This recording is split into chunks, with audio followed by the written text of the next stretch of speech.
আমাদের আজকের কাহিনীতে একটা স্কুল স্টুডেন্ট যখন শহর থেকে দূরে একটি গ্রামের স্কুলে বদলি হয় তখন তার জীবনেও সবকিছুই বদল হয়ে যায়।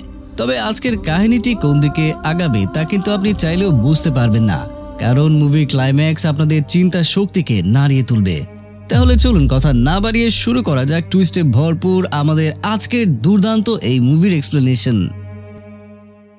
মুভির শুরুতে আমরা কাসাই নামের একটা মেয়েকে দেখতে পাই যে কিছুদিন আগেই নিজের পরিবারের সাথে একটি নতুন গ্রামে বদলি হয়েছে। একদিন সকালে সে ঘুম থেকে উঠে সেখানকার আশেপাশের পরিবেশ নিজের ফোনে ভিডিও করতে করতে বর্ণনা করতে থাকে, মানে ব্লগ টাইপের আর কি। তো আসলে সে কখনোই ভাবেনি যে তাকে একটি গ্রামে থাকতে হবে। এরপর আমরা দেখি যে সে নিজের নতুন স্কুলে যাওয়ার আগে একটি সেলফি তুলে নিচ্ছে।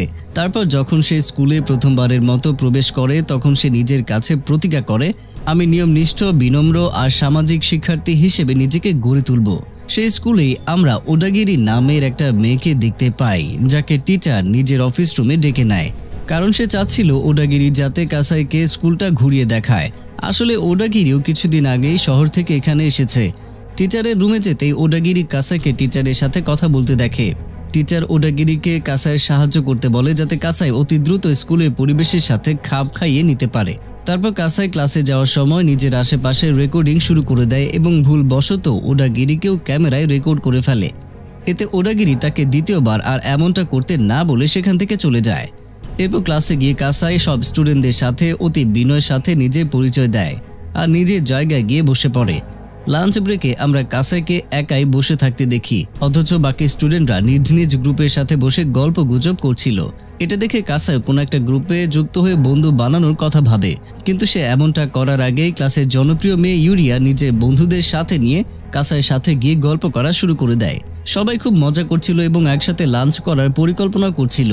তখনই আমরা ওডাগিরিকেও দেখতে পাই যে নিজে বেঞ্চে বসেছিল এবং শ্বাসকষ্টের সমস্যায় ভুগছিল। তাই তার বান্ধবীরা দ্রুত তার কাছে যায় এবং জিজ্ঞেস করে কি হয়েছে।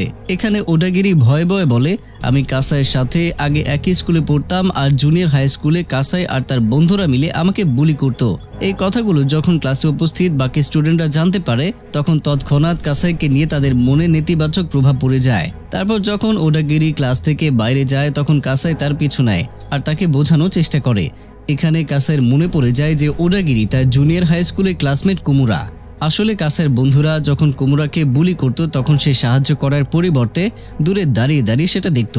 এজন্য এখন ওডাগিরিও কাসাইকে সাহায্য করার পরিবর্তে তার কাছ থেকে প্রতিশোধ নিতে চাচ্ছিল। এরপর হঠাৎ একটা ক্লাসমেট ওডাগিরিকে দেখার জন্য সেখানে এলে ওডাগিরি তার সামনে বুলিং এর শিকার হওয়ার অভিনয় করতে থাকে। পরের দৃশ্যে আমরা দেখতে পাই ক্লাসে কাসাইয়ের সাথে কেউ আর কথা বলছে না, এমনকি তার আশেপাশেও কেউ ঘেঁষছে না। পরের দিন ইউরিয়ার গ্রুপের একটা মেয়ে নাটোরি অনেকদিন পর নিজের অসুস্থতা কাটিয়ে স্কুলে আসে। সে একজন খুশ মেজাজি মেয়ে ছিল। সে ক্লাসে এসে নতুন স্টুডেন্ট কাসাই সম্পর্কে জিজ্ঞেস করে, আর যখনই সে কাসাইয়ের সাথে কথা বলার জন্য এগিয়ে যায় তখন ইউরিয়া তাকে থামিয়ে দিয়ে ওডাগিরির বলা সকল কথা তাকে বলে দেয় যে কিভাবে কাসাই তাকে বুলি করত। এসব শোনার পর নাটোরি কাসাইয়ের কাছে যায়, কিন্তু কথা বলার জন্য নয় বরং তার মাথায় পানি ঢালার জন্য, এবং একই সাথে ওডাগিরিকে বুলিং করার জন্য সে তাকে ক্ষমাও চাইতে বলে। এত কিছুর পর ক্লাস থেকে বেরিয়ে যায় আর ক্লাসের দরজাটি বন্ধ করে দেয়, যার ফলে ভুলবশত নাটোরির আঙ্গুল দরজার মাঝখানে আটকে যায় এবং সে ব্যথায় চিৎকার জুড়ে দেয়। এটা দেখে ওডাগিরিও সবাইকে জুনিয়র হাই স্কুলে তার সাথে হওয়া বুলিং এর ঘটনা সবাইকে বলতে ভয় পায়। পরের দিন যখন কাসাই ক্লাসে আসে তখন সে নিজের ডেস্কে খারাপ মন্তব্য লেখা দেখে আর তার ডেস্কের নিচে আবর্জনাও পড়েছিল। এজন্য সে আবর্জনা ফেলার জন্য ডাস্টবিনের সামনে যায়, যেখানে সে নিজের নোটবুকটি ছেঁড়া অবস্থায় ডাস্টবিনে পড়ে থাকতে দেখে। এরপর কাসাই মোবাইল ফোন বের করে নিজের ডেস্কের ভিডিও করে আর তারপর ইউরিয়ার কাছে গিয়ে তার নোটবুক ছিঁড়ে ফেলে, কারণ সে বুঝে গিয়েছিল যে হয়তো ইউরিয়াই তার নোটবুকটি ছিঁড়েছে। পরের ক্লাসে ওডাগিরি কাসাইয়ের ফোনের দিকে তাকিয়ে থাকে আর সে দেখতে থাকে যে কাসাই তার ফোন ব্যাগের ঠিক কোন জায়গায় রাখছে। তাই ক্লাস থেকে সবাই চলে যাওয়ার পর ওডাগিরি অজুহাত দেখিয়ে কাসাইয়ের ফোন নেওয়ার জন্য ক্লাসে ফিরে আসে।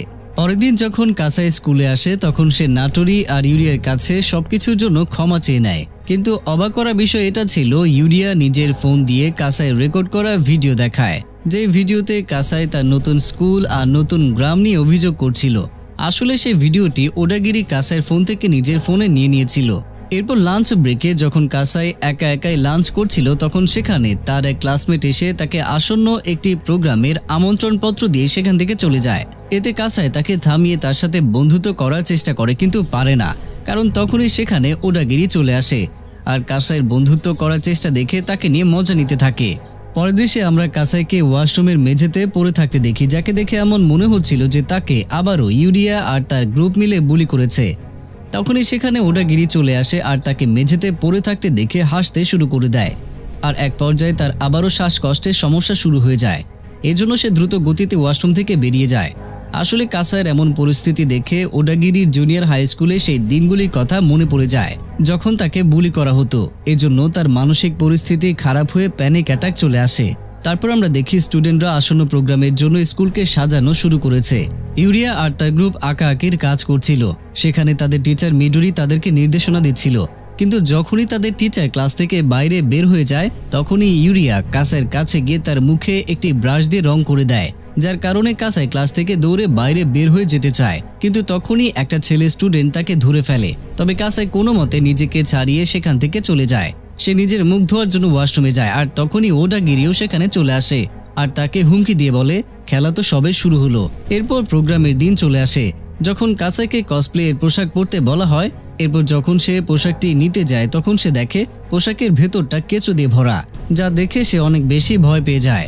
এজন্য সে বাসায় চলে যাওয়ার সিদ্ধান্ত নেয়, কিন্তু প্রোগ্রামের কারণে তাকে বাধ্যগতভাবে স্কুলেই থাকতে হতো। তাই সে বিরক্ত হয়ে একটি খালি রুমে চলে যায় আর সেখানে গিয়ে নিজেকে আটকে ফেলে। অন্যদিকে ইউরিয়া আর তার গ্রুপ কাসাইকে খুঁজতে থাকে, কিন্তু কাসাই তো সেই রুমে গিয়ে ঘুমিয়ে পড়েছিল। তারপর যখন কয়েক ঘন্টা পরে সেই রুম থেকে সে বাইরে বের হয় তখন ইউরিয়া নিজের গ্রুপের সাথে মিলে কাসাইকে আবারও ধরে ফেলে। আর এবার ইউরিয়া কাসাইকে পেছনে ধাক্কা দিয়ে সেই রুমের দরজা বাইরে থেকে আটকে দেয়। প্রোগ্রাম শেষ হওয়ার পর ইউরিয়া আর তার বন্ধুরা আবারও কাসাইয়ের কাছে যায় আর দরজা খুলে দেয়। সেখানে তারা দেখে কাসাই গদির উপর নিজের হাঁটু গেড়ে বসে বাথরুম করছে। এটা দেখে ইউরিয়া কাসাইকে নিয়ে হাসাহাসি করে আর বলে, কাসাই তো খুবই দুর্গন্ধযুক্ত একটি মেয়ে। এছাড়া সে নিজের গ্রুপের বন্ধুদেরকে কাসাইয়ের ভিডিও করতে বলে, তবে তাদের মধ্যে একজন স্টুডেন্ট ইউরিয়াকে এমনটা করতে মানা করে। এরপর কাসাই রুম থেকে বাইরে বের হয়ে আসে আর নিজের ভেজা অন্তর্বাস দেয়ালের দিকে ছুঁড়ে মারে। এ কারণে ইউরিয়া আর তার গ্রুপ তাকে একা রেখে সেখান থেকে চলে যায়। পরের দিন কাসের বাথরুম করা আর অন্তর্বাস দেয়ালে ছুঁড়ে মারার ঘটনাটি পুরো স্কুলে ছড়িয়ে যায়। তাই সবাই তাকে নিয়ে প্রচুর হাসাহাসি করতে থাকে, যা দেখে ওডাগিরির অনেক ভালো লাগে আর এজন্য সে ওয়াশরুমে গিয়ে জোরে জোরে হাসতে শুরু করে দেয়। অন্যদিকে আমরা কাসাইকে দেখতে পাই যে এসব কারণে আর স্কুলে না যাওয়ার সিদ্ধান্ত নেয়। এরপর সে নিজের পুরনো বন্ধুদের সাথে দেখা করতে যায় আর তাদের সাথে মনমতো ঘোরাফেরা করে। এরপর বাসায় ফিরে সে চুলে রং করে আর নিজের চেহারার পরিবর্তন আনার সিদ্ধান্ত নেয়। পরের দৃশ্যে আমরা দেখতে পাই কাসাই স্কুলে গিয়েছে, যেখানে প্রত্যেকেই তাকে দেখে অনেক অবাক হয়ে যায়। যখন ইউরিয়া তার মজা নেওয়ার জন্য তার কাছে যায় তখন এবার কাসাই ইউরিয়ার চুল নিয়ে মজা নেওয়া শুরু করে দেয়। তারপর টিচার মিডোরি নাটোরিকে ক্লাসের বাইরে ডেকে নেয় আর তাকে কাগজের একটি ছোট টুকরা দেয়, যেখানে লেখা ছিল ক্লাসের একটি স্টুডেন্টকে বুলি করা হচ্ছে। এজন্য নাটোরি সেই কাগজটি ইউরিয়াকে দিয়ে দেয় আর ইউরিয়া সবাইকে এই বিষয়ে জিজ্ঞেস করে যে টিচারের কাছে কে অভিযোগ করেছে। এটা শুনে কন্ডো নামের একটি স্টুডেন্ট চিন্তায় পড়ে যায়। যখন কাসাই কন্ডোকে দেখে তখন সে বুঝে যায় কন্ডোই অভিযোগটা করেছে। তাই কাসাই তাকে বাঁচানোর জন্য সকল দোষারোপ নিজের কাঁধে নিয়ে নেয়। এটা দেখে ইউরিয়ার অনেক রাগ উঠে যায় আর সে কাসাইয়ের উপরে কালির বোতল ঢেলে দেয়। এরপর বাসায় যাওয়ার সময় কন্ডো কাসাইয়ের কাছে যায় আর নিজের কৃতকর্মের জন্য ক্ষমা চায়। একই সাথে সে কাসাইকে নাটোরি সম্পর্কে কিছু তথ্য দেয়, ফলে কাসাই তাকে এক কাপ চা খেয়ে যাওয়ার জন্য অনুরোধ করে। পরের দিন কন্ডো কাসাইকে নিজের আর ইউরিয়ার মেসেজ দেখায়, যেখানে ইউরিয়া নাটোরিয়াকে নিয়ে উল্টাপাল্টা কথা বলছিল আর বলছিল নাটোরি আমার সাথে থাকার জন্য বাধ্য।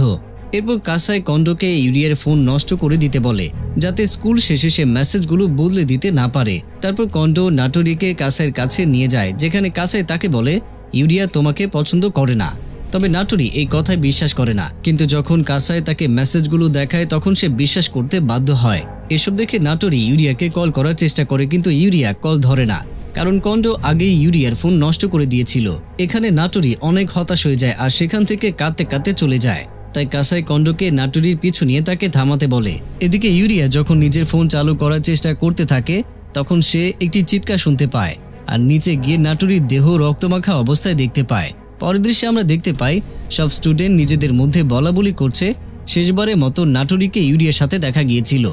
এজন্য সবার মনে হচ্ছিল হয়তো ইউরিয়াই তাকে ইচ্ছাকৃতভাবে ধাক্কা দিয়ে ফেলে দিয়েছে। এসবের মধ্যে কাসাই সবসময়ের মতোই শান্ত হয়ে নিজের বেঞ্চে বসেছিল। এরপর একদিন ওডাগিরি কাসাইয়ের কাছে যায় আর তাকে বলে, তুমি কি তোমার বদভ্যাস কখনোই বদলাবে না?